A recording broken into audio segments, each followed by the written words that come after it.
Bonsoir à tous et bienvenue à Perspective. Aujourd'hui marque le 5e anniversaire de l'élection du pape François comme souverain pontife. Depuis son élection, il aura lancé 2 synodes et une année sainte de la miséricorde. Il a fait 22 voyages apostoliques hors d'Italie et 17 voyages en Italie. Au total, il a visité 30 pays. Ce premier pape argentin et jésuite a de plus complété 8 cycles de catéchèse sur la profession de foi, les sacrements, les dons de l'Esprit Saint, l'Église, la famille, la miséricorde, l'espérance chrétienne et tout récemment la messe. Nous avons aussi reçu de lui 2 encycliques, 2 exhortations apostoliques et 23 motu proprio. Son pontificat est marqué par la miséricorde, le dialogue et l'ouverture vers l'autre. On le voit dans ses interactions avec les pauvres, les malades, les migrants et les réfugiés, les femmes et les jeunes. À l'occasion de cet anniversaire, un livre a été publié sur la théologie du pape François. Le recueil, qui comporte 11 livres, est composé de réflexions de théologiens réputés. Il a été édité par la librairie éditrice Vaticane, puis présenté hier par Monseigneur Eduardo Vigano, préfet du secrétariat pour la communication. Il a aussi présenté une lettre du pape émérite Benoît XVI qui souligne la continuité du pontificat du pape François. Monseigneur Vigano nous présente le recueil dans cette courte vidéo et ce que le pape émérite avait à dire là-dessus. La lettera che ha voluto scrivermi, nella quale spiega come lui è molto contento, molto felice di una collana che affronta gli aspetti teologici del magistero di Papa Francesco, la cristologia, l'antropologia, la teologia spirituale.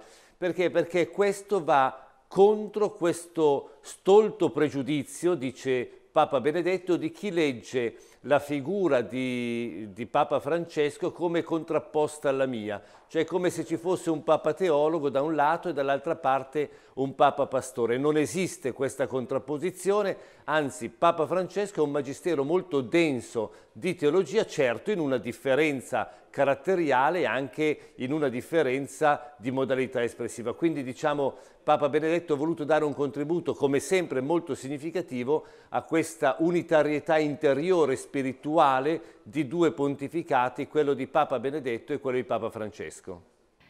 Hier, au Vatican, le Saint-Père a reçu la fille de Martin Luther King, Bernice Albertine King. C'était la plus jeune fille du pasteur afro-américain mort assassiné en 1968. Elle est engagée dans la promotion des droits humains et récipiendaire du prix international pour les femmes engagées pour la paix et la non-violence à Monteleone di Puglia en Italie, un événement organisé par le Gandhi Center à Pise.